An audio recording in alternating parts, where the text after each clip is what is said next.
Thank you for tuning in once again to his Vine and Fig Tree podcast. My name is Kurt Olson. I'm your host. I'm coming to you on the morning of September 17th, 2025. Um, this is going to be a Charlie Kirk assassination issues related podcast. I'm going to start with a mea culpa. Um, when I gave my gut reaction last week, um, I said multiple times that I didn't think anything good was going to come from this. And that's what can happen with a gut reaction. I had talked to a couple others and they had similar responses to me, and I went with a gut reaction. And um, Many good things have come from this. God's taking what was meant for evil and turning it to good. Um, we saw it Wednesday night with my alma mater, Liberty University, doing a huge prayer meeting in their common area or quad. I don't know what they call it these days. Um, uh, they had a huge prayer meeting. We've seen it at other colleges. We've seen things emerge at in London, folks breaking out in Amazing Grace. We had members of the European Union Parliament defying their leader, who said they weren't going to do a moment of silence, and they did it anyways. I've seen tributes from an indigenous tribe in New Zealand. I've seen a lot of things that have come from this. And so there are things that are good that are coming from this. And frankly, because God wants it to be so. We also saw his widow, Erica, hit Fox News, I believe it was a week ago, Thursday evening. And she spoke for like 12, 13, 14 minutes from the studio where he does his podcast in Arizona, and addressed the nation.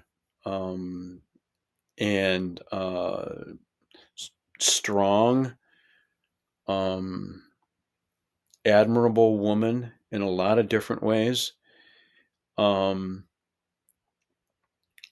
Good came from that too. Some people are heading to church. But let me caution people here. We had people heading to church after 9/11 as well. And that lasted just a matter of months. If there is lasting change, and this becomes kind of an inflection point, there will be people who are wanting to be in churches because it's something they're driven to, and it becomes something that God wants them to do. So that's my mea culpa. How are people responding? Okay. In the description to this podcast, I'm going to share something from a Virginia House of Delegate member. His name is Nick Freitas.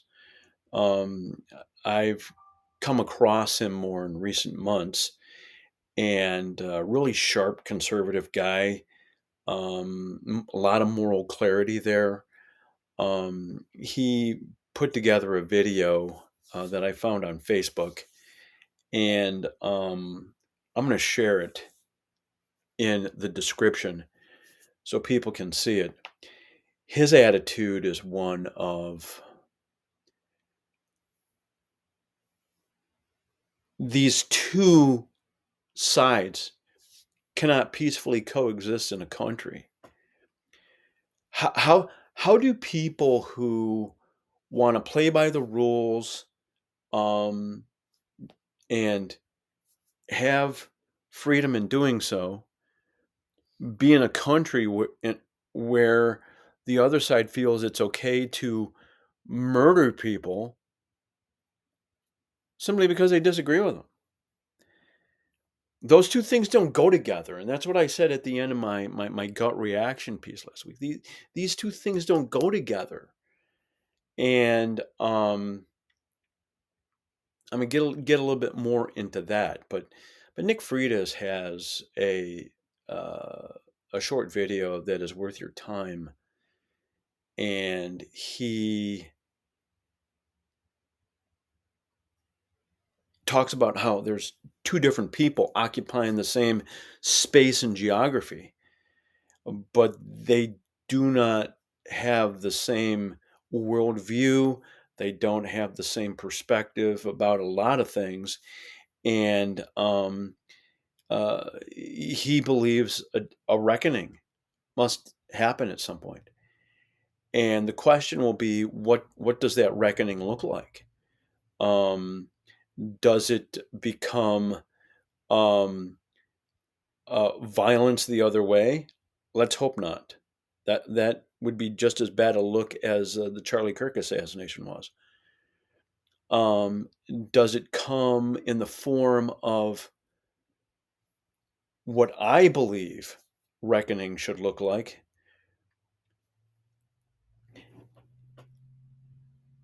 I'm going to try diligently to stop calling these people the left, because this is more than just the left. These people are un-American, and that's a phrase I'm going to try to start using. And I would encourage others in this audience to adopt it as well, because this is this is not this is not a simple policy dispute. This is not a simple um, disagreement over how to achieve a certain policy goal. This these are people who believe they have a right to murder people. It's un-American. Um, so a reckoning must happen. Must happen. And the question is going to be, what does it look like? Um,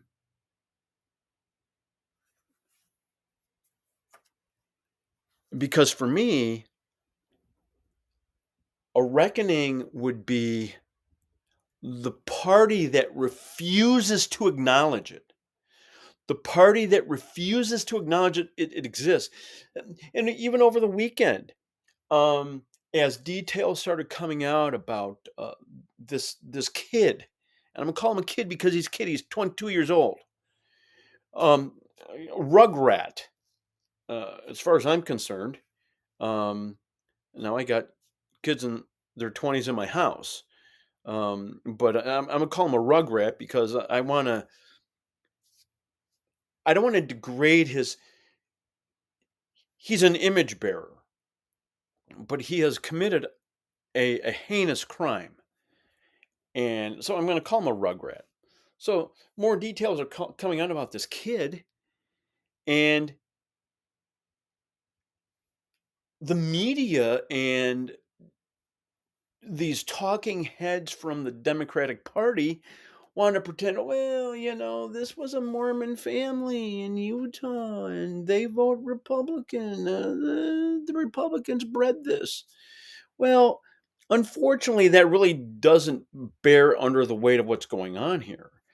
And what's happening is this kid, as he got out of high school, he started getting radicalized by LGBTQ related stuff. And we find out even in the last couple of days that he had a partner who was a guy transitioning to a girl. And for all we know, this was his first, relationship. And you cannot tell me, it just doesn't add up that the things that Charlie Kirk talked about frequently on college campuses didn't become a point where there was uh, a breaking point for this kid.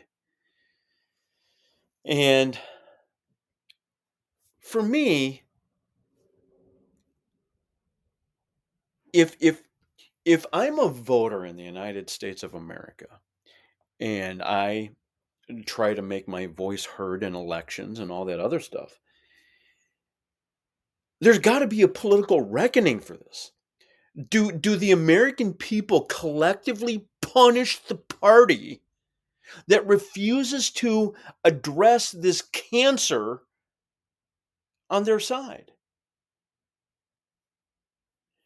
And I would argue, yes, just like punishment should be unleashed on Democrats for for failing to acknowledge the mental acuity issues with Joe Biden and having a variety of people running the government who had no power in doing so. They should be punished for that. They should be punished even more so for allowing these cancers to persist in our culture and not condemn it. And but that's what's going on here.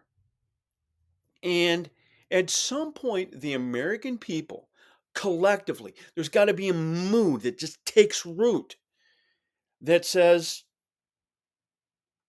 this is unacceptable, and the party who's allowed this to happen is going to get punished by us. That's how I think we should respond. That's one of the ways I believe we should respond to this in terms of a reckoning. And I mean, I've seen other videos, average Americans. I mean, they want no part of this stuff that is persisting from the un-Americans. They want no part of it in their lives. And uh, how can you blame them? How can you blame them?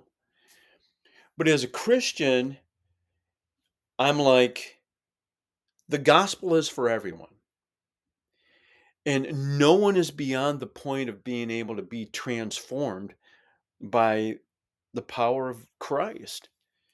And um, that's some of the stuff that followers of Jesus Christ are wrestling with right now.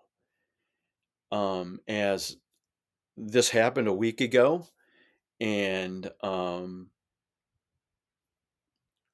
people are trying to process what's going on. But that launches me to how people have been responding to this. We've had thousands of people across this country think it was necessary for them to go to TikTok, Instagram, Blue Sky, X, some social media platform and celebrate the murder of someone. I ran into someone who I know yesterday, and and I asked, I said, when did it become normal for Americans to celebrate the murder of someone? And in that conversation with that individual, I said, it's un American. And I'm going to share in the description as well a column that was co written by one of my former bosses, Josh Trevino in Texas. And Josh and his co author, what is her name?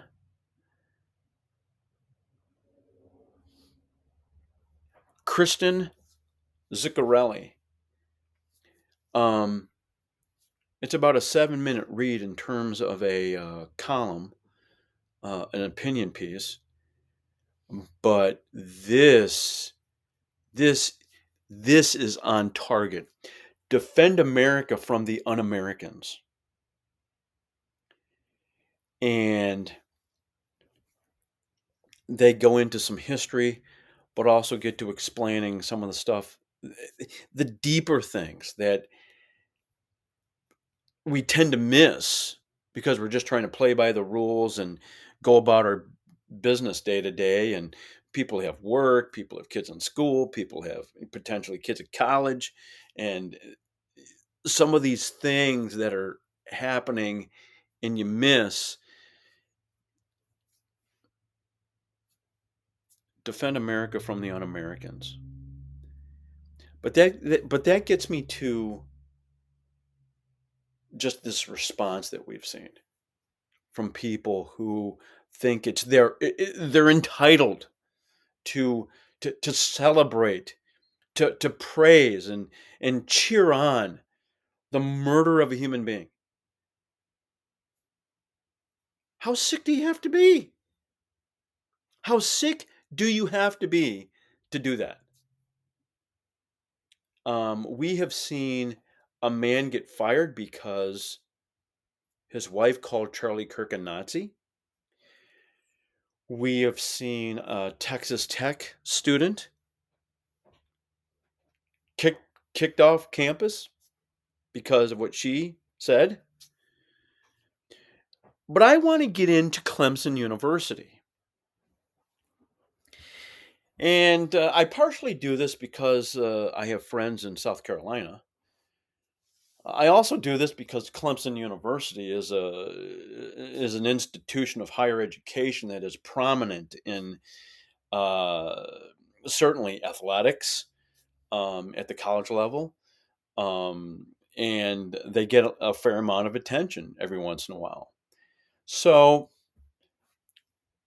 Charlie Kirk is assassinated, and they have at least two, and maybe more professors or staff. And I don't know the names and I don't know the positions, and frankly, I don't care. But they make these statements celebrating the assassination of Charlie Kirk. And it got so bad by late last week, Clemson had to come out with a statement. And their statement was one of, we condemn political violence, and going on to say certain other things.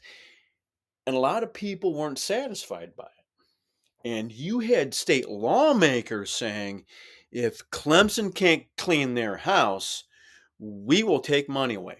Now, between Friday and what was this, Sunday night or sometime Monday? No, I think the meeting was Monday. The board was announcing over the weekend that they were having an emergency board meeting on Monday afternoon. And you had a pretty good guess at what this dealt with. It was dealing with these professors who made these comments. Now, and of course, they were trying to investigate to make sure they had their house in order before they ended up making a decision.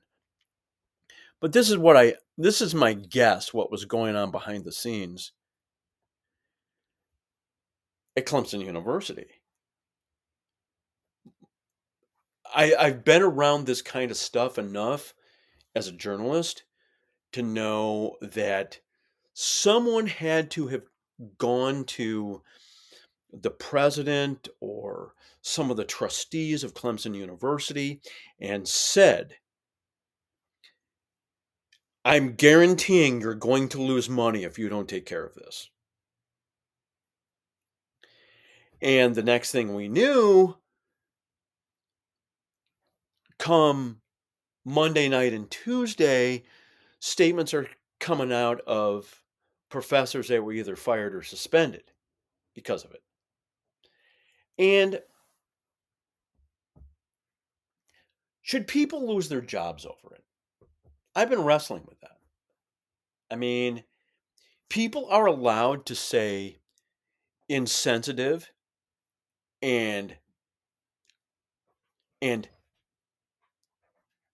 be a callous human being, um, even soulless. People are allowed to do that. I mean, they are allowed, even though it's a really ugly look. And but that's where we are. That's going to get me to one of the things I say here at the end about um, free speech. But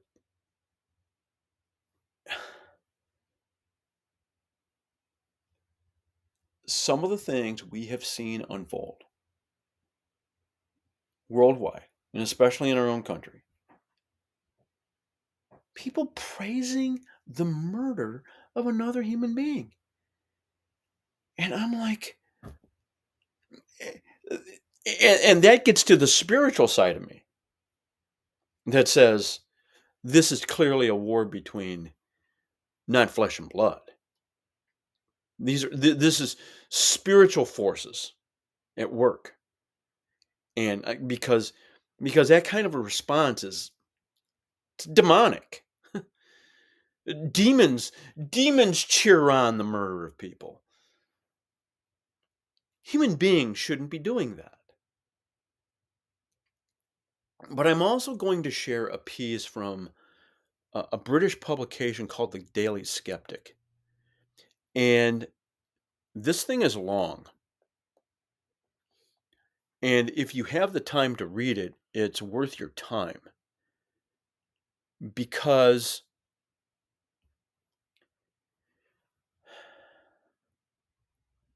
David Betts and Michael Rainsborough, and again, these are British writers.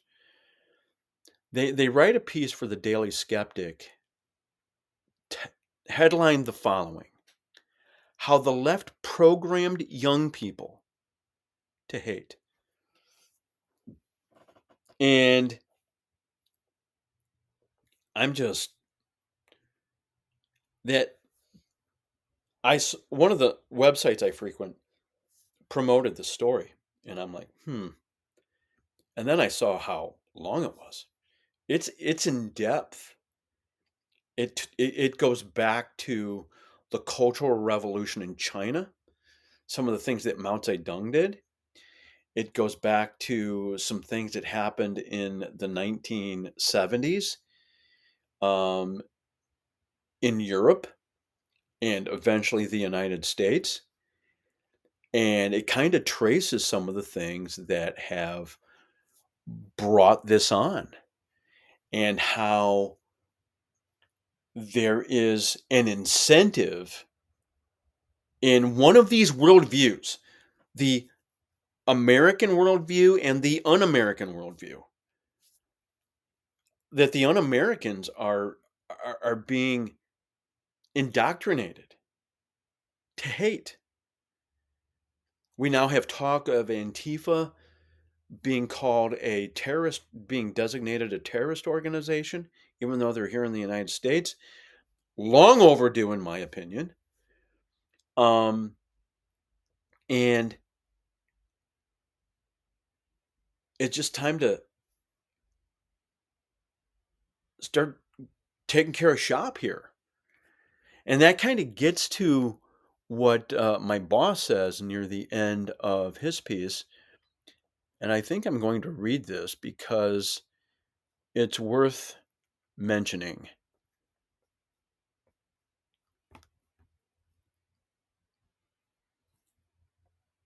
This is the next to last paragraph. The Un Americans networks should be uprooted, their institutions overthrown, and their supporters denied a place in public life. The resolve that has already shown itself in deploying the National Guard to leftist controlled cities, securing the US Mexico border, and sinking trafficking boats in the Caribbean must be brought to bear against the bearers of political violence. The Trump administration is signaling that this is exactly what will happen. Yesterday, as Stephen Miller told Vice President J.D. Vance, who hosted Charlie Kirk's show, with God as my witness, we are going to use every resource we have at the DOJ, Homeland Security, and throughout this government to identify, disrupt, dismantle, and destroy these networks. We will do it in Charlie's name. That's the next to last paragraph in the column that one of my former bosses wrote. that I will be sharing in the description to this podcast. It's worth your time. You need to read it. Um, but that's what Team Trump is doing. And that kind of gets me to the last thing here, because Team Trump is also potentially going after quote unquote hate speech. And this is going to get me to one other thing that I'm going to share in the description to this podcast. This is a column today at the Free Press by Greg Lukianoff of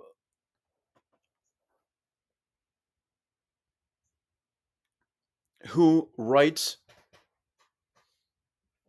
"Bury the words are violence cliche." And I want to read one paragraph. He states here, as he's making the case, it's going to be very difficult for the government to make the case that it's time to go against hate speech.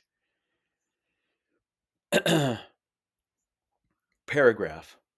Or as the Supreme Court put it in Texas v. Johnson, quote, if there is a bedrock principle underlying the First Amendment, it is that the government may not prohibit the expression of an idea simply because society finds the idea itself offensive or disagreeable, end quote.